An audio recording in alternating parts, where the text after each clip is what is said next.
예, 찬양 감사합니다. 예, 먼저 말씀 봉독하겠습니다. 오늘 우리에게 주신 하나님의 말씀은 마가복음 10장 46절부터 52절까지의 말씀입니다.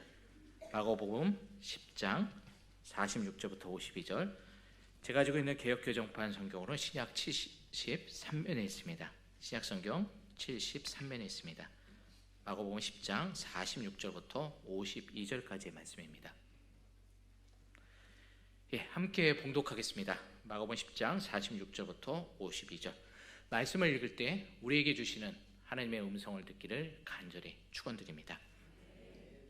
함께 읽겠습니다. 그들이 여리고에 이르렀더니 예수께서 제자들과 허다한 무리와 함께 여리고에서 나가실 때 다메오의 아들인 맹인거지 바디메오가 길가에 앉았다가 나사렛 예수시란 말을 듣고 소리질러 이르되 다윗의 자손 예수여 나를 불쌍히 여기소서 하거늘 많은 사람이 꾸짖어 잠잠하다 하되 그가 더욱 크게 소리질러 이르되 다윗의 자손이여 나를 불쌍히 여기소서 하는지라.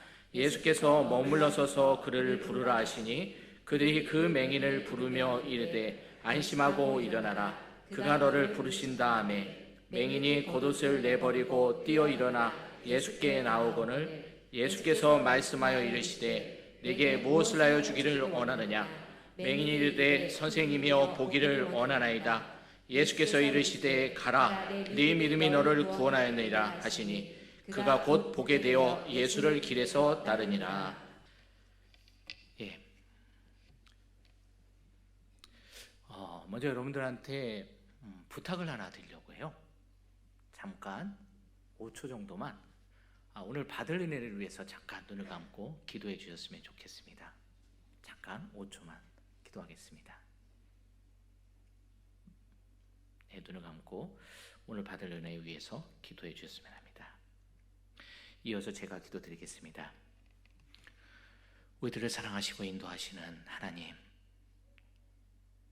이 예배 시간에 또한 말씀 앞에 우리가 섰습니다. 이 시간 바라옵기는 이 부족한 종은 가려주시옵시고 오직 성령님만 말씀만 역사하는 시간이 되게 하여 주시옵소서. 거룩하신 우리 주 예수님의 이름으로 기도드렸나이다. 아멘. 예, 감사합니다. 첫 번째 시간에는 제가 긴장을 했었나 봐요. 제가 누군지도 이야기하지 않고 말씀을 전했습니다. 도대체 저 퉁퉁한 아저씨는 누굴까라고 처음 보신 분은 그런 생각을 하셨을 수도 있을 것 같아요. 저는 이 제자들교회 소속이고요. 옆에 있는 병원, 한국병원에서 우리 교회에서 파송해가지고 사역하고 있는 홍승철 목사입니다. 예, 감독님께서 그 전하셨던 이 말씀의 자리에 제가 설 수 있을까 그런 고민을 했었는데요. 그런 생각을 하게 됩니다. 하나님이 함께 하시면 할 수 있겠구나. 나는 할 수 없지만 하나님이 함께 하시면 가능하겠구나.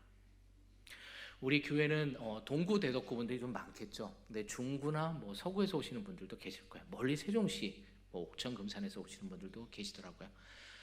중구에 가면은 저쪽 그 목동 쪽에 목양마을이라는 아파트 있습니다. 혹시 아시나요? 목양마을이라고요. 근데 그 아파트가 왜 목양마을인지 아세요? 근데 그 목양마을 관리 사무실에도 제가 직접 전화를 해봤어요. 근데 모르신대요. 경로당에도 제가 전화를 드렸습니다. 역시 모르시겠대요.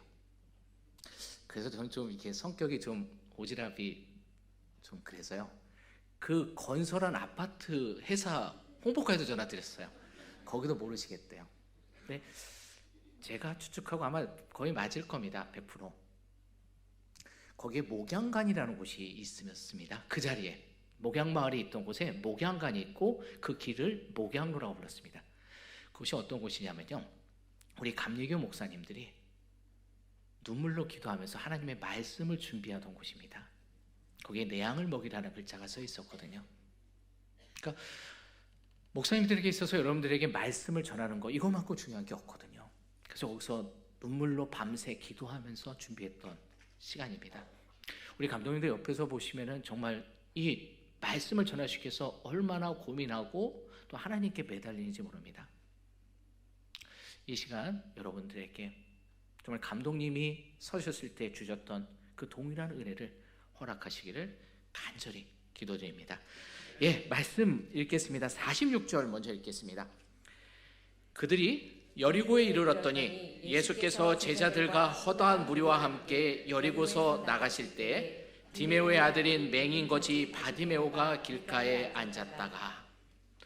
오늘 저는 세 가지를 말씀드릴 겁니다. 첫 번째는 우리를 떠나지도 버리지도 아니하시는 주님에 대해서 이야기할 거고요.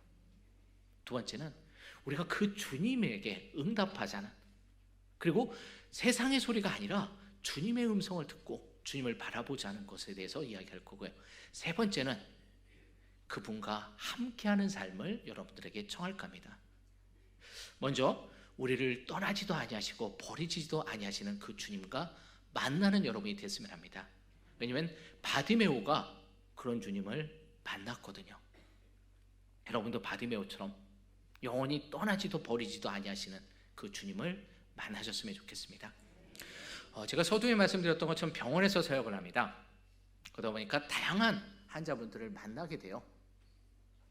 근데 요전에는 한 산모분하고 이야기를 나눴습니다. 쭉 이야기하는데 이분이 한눈을 팔아요. 목사가 이야기하는데. 근데 뭐라고 못 말하겠어요. 왜냐면 두 눈에서 눈물이 주르르 흘리면서 한눈을 파는 거예요. 그걸 어떻게 제가 뭐라고 합니까? 그 옆에 있는 다른 산모를 보면서 그러더라고요. 목사님 너무 아름답죠? 아니 전혀 안 아름다운데. 뭐냐면은 그 산모는, 옆에 있는 산모는 엄마한테 막 짜증내고 있었어요. 그 애기 낳고 진짜 힘들잖아요. 그러니까 만사가 기자고 그러니까 친정엄마한테 짜증을 내고 있더라고요. 근데 그게 아름답대요. 제가 보기엔 전혀 아름답지 않은 것 같은데 이해는 하지만, 목사님 전 엄마가 없어요. 전 고아예요. 저는 태어날 때 버려졌어요. 나도 저렇게 짜증낼 수 있는 엄마가 있으면 얼마나 좋을까. 이분한테 뭐라고 할까. 그분하고 같이 성경을 읽었는데요, 이사야서 49장 15절 말씀을 읽어드렸습니다. 여인이 어찌 그 젖먹는 자식을 잊겠으며 자기 태에서 난 아들을 국률히 여기지 않겠느냐. 그들은 혹시 잊을지라도 나는 너를 잊지 아니할 것이라. 엄마가 웬만하면 잊지 않죠. 근데 엄마가 잊어버려도 하나님은 잊어버리지 않는다라고 약속하시거든요. 또한 하나님은 절대 떠나지도 버리지도 아니하신다고요. 부모님은 혹 버릴 수 있다고 할지라도 하나님은 버리지 아니하신다는 것을 그분에게 말씀드렸습니다. 그리고 그분이 낳은 아이한테는 엄마가 되어주시면 되니까요. 자기가 못 받았던 것들 또 자기 아이의 딸한테 해주시면 되니까요. 그렇게 위로를 드렸는데요. 오늘 말씀에 나오는 바디메오가 거의 비슷한 처지의 사람입니다. 여기 보면 성경 구절을 보면요, 46절 디메오의 아들인 맹인거지 바디메오라고 되어 있는데요, 성경에서 바자라는 단어가 나오면은 대개는 아들입니다. 우리가 찬송가 찬양 부를 때 많이 나오는 바요나 시몬, 바가 아들이니까 요한의 아들입니다. 요한의 아들 시몬이 되거든요. 바자가 붙으면 아들입니다. 그럼 바디메오는 디메오의 아들입니다. 그 좀 구절이 좀 이상해요. 디메오의 아들인 맹인 거지 디메오의 아들이, 그렇게 해석이 되거든요. 그래서 많은 성서학자들은 이 바디메오가 이름이 없었던 것으로 추측을 합니다. 그냥 거기 누구더라, 그 가수원집 셋째 아들 있잖아, 문방구집 아들, 그렇게 하듯이 디메오의 아들, 그게 다였다는 겁니다. 이름을 주지 않았고요. 우리 그 뽀빠이 이상용 씨가 대전 출신이죠. 그분 태어나자마자 너무 연약하니까 뒤집어 버렸대잖아요. 죽이려고. 그러니까 이렇게 버림받는 존재들이 있어요. 이렇게 약하고 연약할 때 이렇게 부모에게 또 버림받는 분들이 계시더라고요. 근데 바디메오가 그런 사람이었습니다. 어쩌면 여러분 중에 그런 버림의 아픔 또는 믿었던 사람에게 배신당하거나 또한 혼자라고 느끼는 그런 고통을 겪을 때가 있었을 겁니다. 모건대에 송기득이라는 교수님이 계십니다.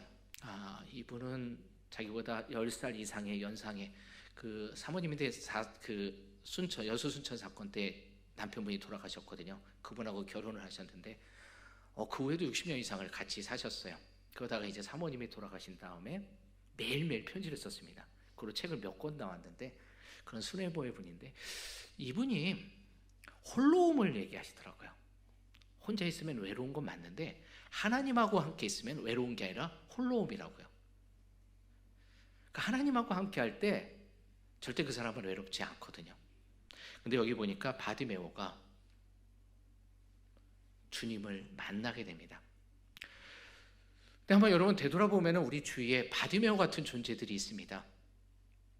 세상에서 우리 이 다음 구절 읽어보면 이 바디메오는 부모에게도 버림받았지만 세상에서도 인정받지 못하고 세상에서도 주목받지 못했던 분들입니다. 저는 제 주위에는 바디메오 같은 사람이 없는지 알았어요. 근데 의외로 바디메오 같은 사람들이 사실은 많더라고요. 우리가 보지 않았을 뿐이죠. 우리 교회가 대전 동구에 위치하고 있는데요. 몇 년 전에 우리 대전 동구의 한 아파트에서 강력 사건이 있었습니다. 강력 사건이 많이 일어나죠. 근데 가족이 가족을 죽인 사건이었어요. 형이 동생을 죽였대요. 딱 든 생각이 나쁜 놈 그런 생각이 들더라고요.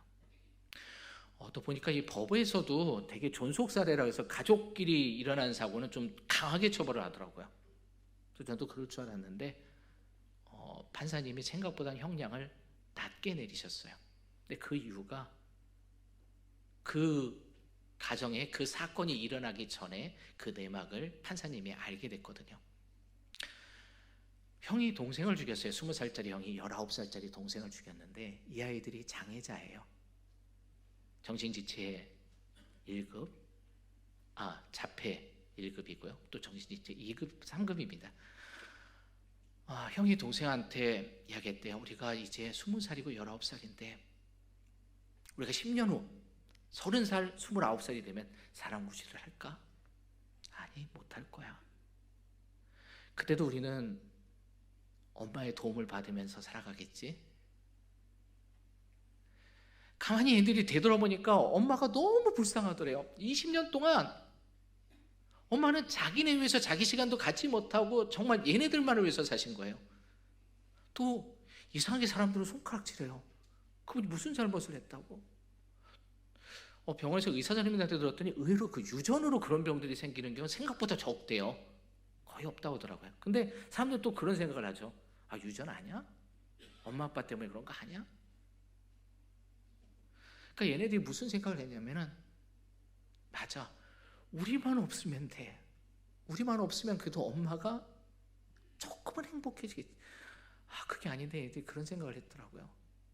우리만 죽으면은 그래도 엄마가 조금은 그래도 보통 사람의 삶은 그래도 살 수 있을 거야.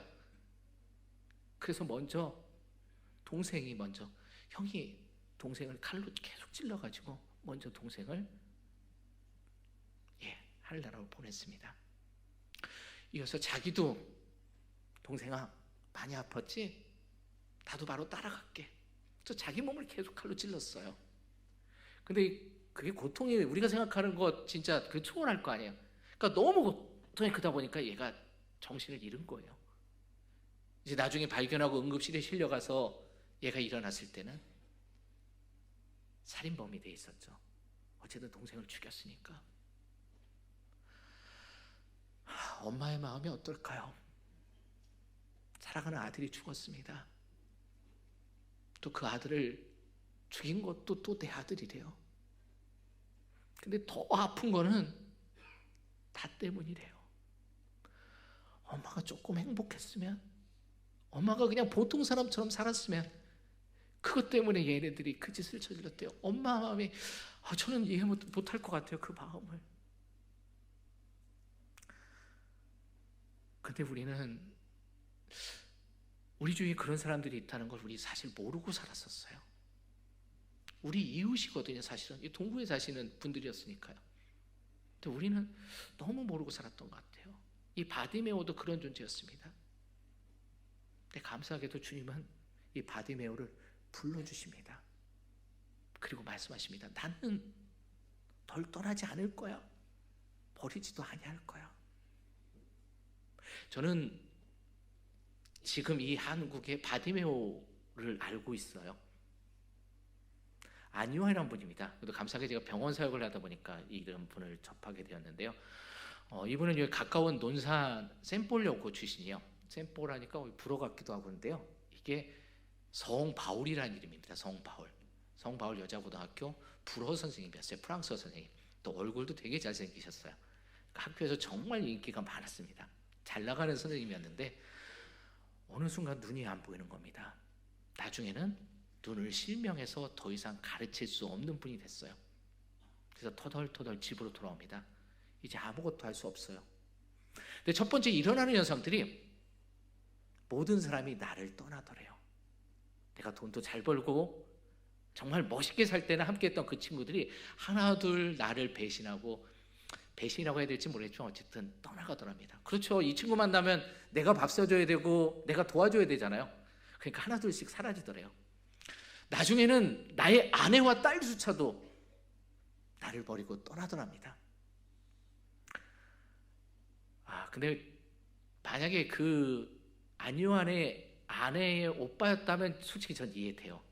내 동생이 아주 바디메오잖아요. 아주 거지 바디메오잖아요. 이제 눈이 안 보이니까 아무것도 할 수 없으니까요. 저 사람 옆에 있어봐야 뭐해. 거지 아내밖에 더 되겠어? 차라리 이혼하고 새 출발하는 게 낫겠지. 그래서 그 안요한의 아내를 거의 끌다시피 끌고 갑니다. 근데 어쨌든 나를 떠났죠. 자기밖에 없더래요. 아무도 없고 모두가 다 떠나갔더랍니다. 바디메오처럼. 하나님, 그때는 하나님도 모르던 시절이네요. 여러분이라면 하나님을 만났을 텐데, 간구했을 텐데, 그러니까 이분은 할 수 있는 게 없어요. 그래서 예수님을 믿어야 되는 것 같아요. 이 분은 자살을 시도합니다. 이분을 그 못을 찾아가지고요, 이 벽에 거기다가 허리띠를 목에다 두르고 시도를 합니다. 되게 이런 경우 우리 아재들은 묻죠. 살았을까요? 죽었을까요? 묻죠. 아마 살았으니까 제가 얘기를 하는 거겠죠. 근데 이분이 산 이유가 너무 뜻밖이에요. 그 허리 벨트가 작아더랍니다. 이게 진짜였으면 살았을 텐데, 이게 메이커였으면 살았을 텐데, 그 싸구려 허리 벨트를 택해가지고 이게 허리띠가 끊어져가지고요, 이 실패한 거예요. 근데 그게 더 슬프더래요. 내가 죽고 싶어도 죽지 못하니까 그게 더 너무나 안타깝고, 내 인생이 이게 도대체 뭔가, 진짜 신은 존재해? 근데 그 순간 하나님께서 그에게 나타나십니다. 그분의 표현하면 빛이 보이더래요. 눈이 안 보이는 장님인데 빛이 보이더래요. 그래 하나님께서 말씀을 하시더랍니다. 아마 여러분이라면은 구약성경 어디를 읽어보라고 할 텐데, 한번 여러분도 안요한이 돼서 한번 찾아보실래요? 하나님께서 구약성경 320페이지를 읽어보라고 말씀하시더랍니다. 한번 320페이지 한번 찾아보세요. 구약성경 320페이지입니다. 320페이지. 그 눈이 안 보이니까 지나가는 중학생 남자애를 불러가지고 읽어달라고 합니다. 그래서 중학생 아이가 읽게 됩니다. 320페이지 여호수아서 1장 말씀입니다.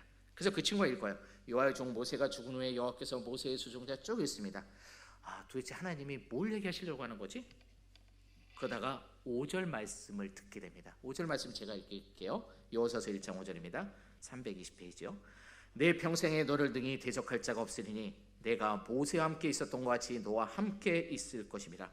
내가 너를 떠나지 아니하며 버리지 아니하리니.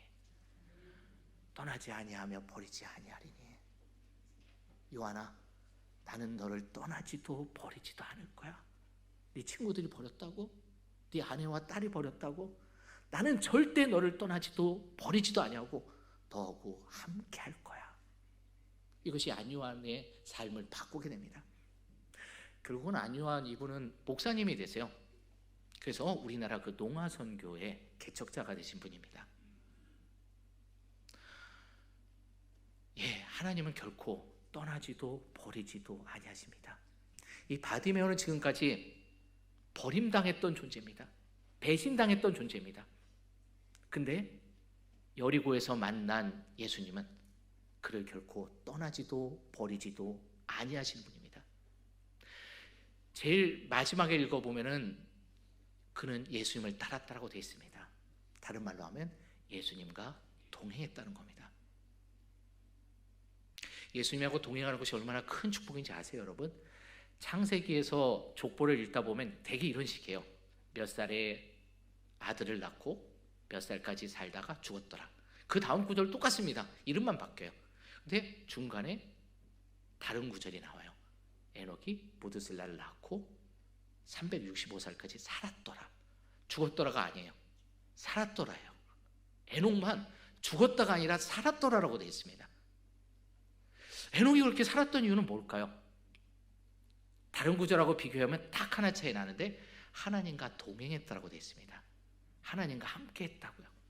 하나님과 함께 하니까 그의 삶이 죽음을 향하는 것이 아니라 살아있는 인생이 되더라고요.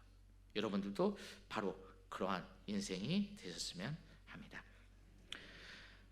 두 번째는 세상의 소리가 아니라 주님의 소리를 여러분 듣기를 바랍니다. 여기 보니까 한번 우리 같이 47절, 48절 읽겠습니다. 나사렛 예수시란 말을 듣고 소리질러 이르되 다윗의 자손 예수여 나를 불쌍히 여기소서 하거늘 많은 사람이 꾸짖어 잠잠하라 하되 그가 더욱 크게 소리질러 이르되 다윗의 자손이여 나를 불쌍히 여기소서 하는지라. 그 49절도 또 읽겠습니다. 예수께서 머물러 서서 그를 부르라 하시니 그들이 그 맹인을 부르며 이르되 안심하고 일어나라 그가 너를 부르신다 하매. 아멘. 세상 사람들은 그에게 조용히 하라고 그랬습니다. 잠잠해 시끄러워라고 얘기했습니다. 근데 주님이 그를 부르셨습니다. 중요한 거는 세상의 소리가 아니라 주님의 소리를 들어야 돼요. 방금 핸드폰 소리 여러분 들으셨나요? 제가 아는 한 목사님이 예배를 드리는데 저쪽에서 핸드폰 소리가 들리더래요. 그러니까 우왕좌왕하는데 장로님이더래요. 그리고 그냥 장로가 돼가지고 말이야 예배 시간에 어떻게 핸드폰을 끼고 있을 수가 있습니까? 눈물 나게 혼냈대요. 그러니까 성도들이 이제 긴장하잖아요. 목사님을 이렇게 혼내니까. 그래서 다 긴장하고 예배를 듣는데 어디선가 또 핸드폰 소리가 들리더래요. 야 이건 죽었다 누군지. 그래서 봤더니 앞에서 들리더래요. 담임 목사님의 핸드폰인 거예요. 그러니까 성도들의 관심이 장로님한테는 그렇게 했는데 자기가 핸드폰이 울리면 어떻게 하실까 했는데 딱 목사님의 핸드폰을 여시더래요. 받으시더래요. 딱 받으시더니 예, 저 목사 누구입니다. 하나님께서 말씀하신 대로 제가 지금 설교하고 있습니다. 예, 하나님하고 통화를 하시더래요. 그게 진짜인지 아닌지는 모르겠습니다. 어쨌든 하나님하고 통화를 하시더래요. 예, 여러분들도 하나님과 통화하시고 하나님과 만나시고 하나님과 동행하셨으면 좋겠습니다. 예, 오늘 이 말씀에 보니까 세상의 소리가 아니라 하나님의 소리를 들었어요. 예수님의 음성을 순종했습니다. 여러분 세상의 소리에 귀 기울이지 마세요. 세상은 잠잠하라고 얘기하고 시끄럽다라고 얘기하고 너는 아니야. 너 같은 맹인은 예수님 앞에 갈 수 없어라고 얘기합니다. 그러나 그 소리 다 듣지 마세요. 진짜는 예수님의 음성입니다. 제가 신학대학 다닐 때 기숙사 생활을 했었습니다. 제가 다닐 땐 2층 건물이었어요. 지금 가니까 상당히 좋아졌더라고요. 예전보다요. 저희는 미군들이 쓰던 침대 썼는데 근데 위층에 사는 친구들이 저는 아래층에 살았거든요. 항상요. 근데 위층에 있는 친구들이 저희 보고 아래층에 산다고 아래 것들이래요. 진짜 얘네들이 신학생들이 그렇게 입이 그러면 안 되는데 아래 것들이에요. 그래서 저희는 그래도 양반이었거든요. 아래층은. 그래서 그래도 양반이면 한문을 써야죠. 상층에 계시니까 상것들. 그렇게 우리는 호칭을 해드렸어요. 저모 때 2층에서 얘기합니다. 저 높은 곳을 향하여 그러면 저희는 낮은 데로 임하소서. 그렇게 기숙사 생활을 했었는데 이제 제가 현역인데 군대 가기 전인데 제가 ROTC 했기 때문에 군대를 늦게 갔습니다. 제가 방장이 됐어요. 여러분은 그게 뭐가 기숙사에서 이제 선배를 방장이라고 하고 방에서 후배를 방졸이라고 합니다. 그게 대단해로 갈 텐데 이거 공무원 고시 합격하는 것하고 거의 같은 수준입니다. 이거 엄청난 출세예요. 이게 현역이 방장된다는 거 정말 대단한 겁니다. 그래서 야, 난 정말 훌륭한 방장이 돼야 되겠다. 훌륭한 목사가 아니라 훌륭한 방장이요. 그래서 어떻게 하면 훌륭한 방장이 될까 하다가 몸소 방장이 청소를 했습니다. 제가 청소를 깨끗하게 하고요. 그 다음에 뭐 할까? 헬라어 책을 꺼내서 읽기 시작했습니다. 여러분들 신학생하고 그 소개팅하면요, 되게 갖고 오는 책이 있어요. 그게 헬라어 책이에요. 헬라어가 이제 우리 신약 성경에 쓰여진 그리스어입니다. 그거 들고 다니면 좀 뭐 있어 보이거든요. 다른 사람들이 안 보이는 글자가 있으니까. 지금이 시험 기간일 거예요. 신학대학 도서관에 가보세요. 다 헬라어 책이 있습니다. 그 주간에 헬라어 시험이 없어도 헬라어 책으로 자리를 맡아놔요. 왜냐면 그게 신학생님한테 가장 있어 보이는 과목이거든요. 그래서 저도 헬라어 책을 꺼내갖고 딱 읽는 척을, 왜냐면 후배가 그 모습을 보면 존경할 거 아니에요. 그래서 헬라어 책을 꺼내갖고 공부하는 척을 하고 있었습니다. 그날따라 그 녀석이 늦게 오더라고요. 근데 그 친구가 드디어 왔습니다. 얼마나 감동할까. 어쩌면 기도할지도 몰라. 하나님, 이렇게 훌륭한 방장을 주셔서 감사합니다. 어떻게 할까 저도 궁금했어요. 근데 누가 충청도 아니랄까 봐 되게 늦더라고요. 근데 나중에 이렇게 얘기하더라고요. 좀 퉁명스럽게. 선배님, 휴지통도 치우셨어요? 이건 아닌데. 어쨌든 그래도 전 친절해야 되니까, 훌륭한 방장이니까요. 쓰레기통도 방금 쳤어. 그랬더니 아이가요, 이 친구가 얼굴이 하얘져요. 왜 그래? 이 친구가 들어오기 전에 아는 선배한테 교육을 받았대요. 공동체 생활을 하면은 자기 물건을 잘 관리해야 돼. 훔쳐가는 놈도 나쁜 놈이지만 잃어버린 놈도 나쁜 놈이야. 그러면서 그걸 숨기는 곳을 가르쳐줬는데 쓰레기통 비닐봉지 밑에다 숨기라 했대요. 이건 아니잖아요. 전 국민이 다 아는 데 아니에요. 그 집 앞에 양탄자 밑에다 열쇠 놓고 다 아는 건데 그렇게 알려줬대요. 근데 여러분, 제가 쓰레기통을 가서 깨끗하게 비웠잖아요. 그걸 안 순간 제가 정말 볼튼보다 더 빨리 뛰었습니다. 그 순간 기록됐으면 제가 아마 세계 신기록이었을 거예요. 소각장을 향해서 달려갔는데요. 와, 돈 타는 거 보신 적 있으세요, 여러분? 돈 타는 거 저는 봤습니다. 정말 볼만해요. 막 이렇게 파란색 불빛, 막 보라색 불빛 되었고요. 다른 종이 탈 때보다 정말 예뻐요. 저는 돈 타는 걸 봤습니다. 그 친구 등록금이었어요. 저는 목사가 돼가지고 사람을, 생명을 구한 적은 지금까지 없었던 것 같아요. 굳이 찾으면은 제가 초대장 생활할 때 그 물에 빠진 여자분을 살린 적이 있는데 그건 말로요. 부하들 시켜가지고. 근데 그건 제가 살린 게 아니죠. 그 친구들이 살린 거죠. 근데 저는요, 사람은 못 구했지만 돈은 구한 적이 있습니다. 그것도 불 속에라도 들어가서, 우리 찬양처럼 불 속에 들어가서 생명이 아니라 돈을 구했어요. 그 소각장 안에 들어가가지고요. 그래서 무사히 구출해가지고 나왔는데 다 탔어요. 이거 어떡하지? 이걸 가지고 신한은행을 찾아갔습니다. 안 된대요. 구민은행도 안 된대요. 머리에서는 그런 생각했습니다.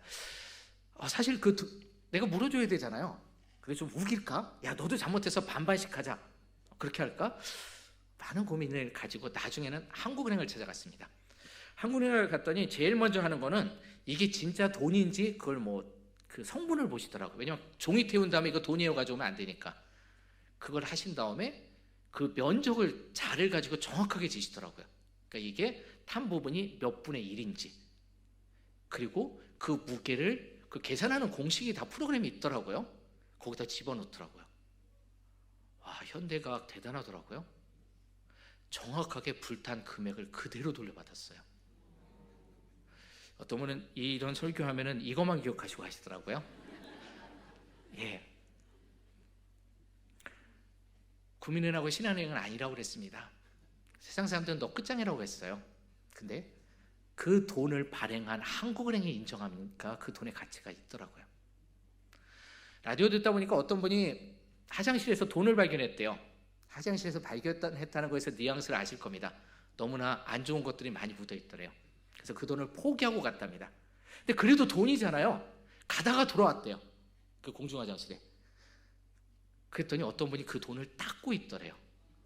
그래서 아저씨 그거 제 돈이에요. 그 거짓말이죠. 제 돈도 아니죠. 저 화장실 두 번째 칸에서 찾으셨죠 했더니 그분이 막 깜짝 놀랐고 아니야 그거 내 돈이야. 원래부터 내 돈이야. 그러면서 닦으시더래요. 그래서 막 서로가 내 돈이라고 막 실랑이가 벌어진 거예요. 그랬더니 이 아저씨가 나중에는 자기 돈이라는 걸 증명하기 위해서 이거 화장실에 있던 거 아니야. 그러면서 입에다 물더래요. 그걸 본 순간 이 돈은 아저씨 거다 라는 마음이 들더래요. 그러면 그 정도까지 하면 인정해줘야죠. 예, 돈이요 불타더라도 한국은행이 인정하면 괜찮습니다. 그 돈이 혹시 옛날에 똥뚜껑이라 그랬죠. 화장실에 들어갔다 나왔다고 할지라도 한국은행이 인정하면 돼요. 마찬가지입니다. 우리가 인생을 살아다 보면 때때로 불타는 것과 같은 그런 고난을 당할 때도 여러분 있어요. 정말 나의 흔적조차 없어지는 그런 순간을 겪으실 때도 있어요. 하지만 하나님이 기라면 기고요. 제 딸 친구 그 가온 학교 가온 내기 있잖아요. 그거 냈더라고요. 엄마가 기라면 기다. 그 집은 그게 가온이래요. 엄마가 기라면 기고 아니라면 아니래요.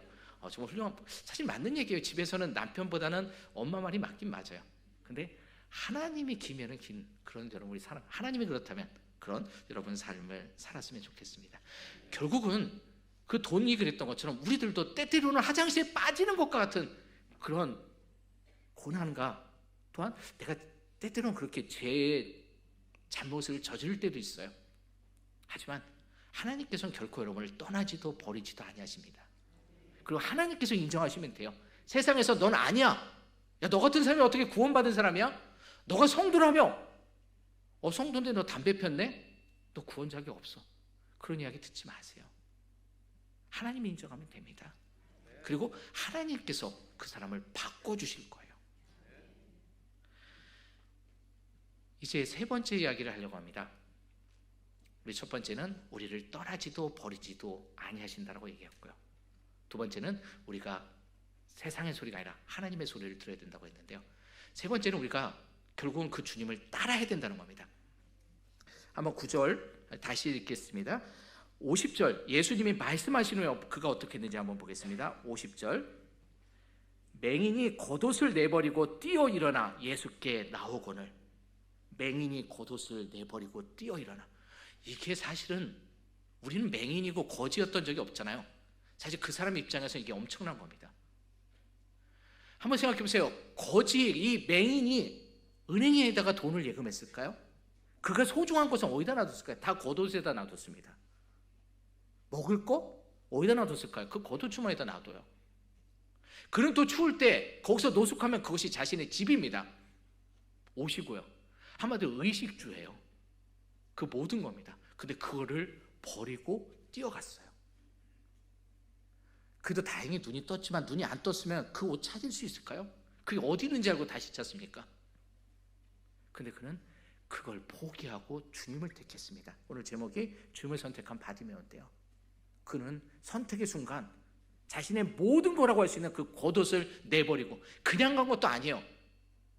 일반인이 아니라 맹인인데 뛰어갔다라고 되어 있습니다. 겉옷을 내버리고 뛰어 일어나 예수께 갔다라고 되어 있습니다. 오늘 우리들도 이 바디메오의 믿음을 가졌으면 좋겠습니다. 주님을 뛰어가는 그런 신앙을 가졌으면 좋겠습니다. 주님을 뛰어가는 신앙. 그리고 그 주님을 만나셨으면 좋겠습니다. 물론 처음에는 시행착오가 있을 겁니다.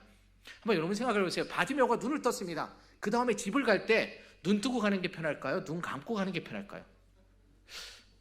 우리가 눈 뜬 게 나은 것 같지만 사실 바디메오 입장에서는 눈 감은 게 사실은 더 편해요. 눈 감고서 가던 그게 있으니까요. 하지만 이제는 눈 뜬 삶을 살아야 됩니다. 때때로 우리가 예수님을 믿으면서 우리가 포기해야 되는 것들이 있어요. 겉옷을 이 사람은 포기했습니다. 또 맹인이기 때문에 얻는 혜택이 있어요. 눈을 감고 좀 동냥해야지 좀 더 받겠죠. 눈 뜬 사람에게 누가 동냥을 주겠습니까? 그는 옛 생활, 옛 습관도 버렸습니다. 눈 감으면 좀 더 편하게 갈 수 있는데 그걸 포기했습니다.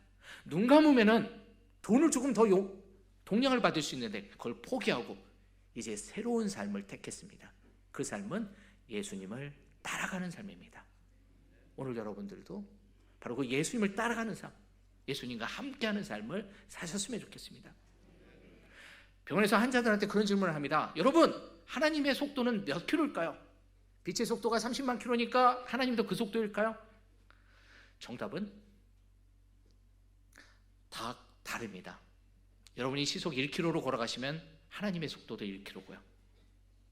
여러분이 4km로 가시면 하나님의 속도도 4km입니다. 출애굽할 때 하나님께서 불기둥과 구름기둥을 인도하셨는데요. 그 중에는 장애우도 있었고요. 아기도 있었습니다. 노인도 있었습니다. 근데 주님은 그들의 발걸음에 맞춰주셨어요. 결코 여러분이 혼자 가는 길이 아닙니다. 주님이 여러분과 함께 가주십니다.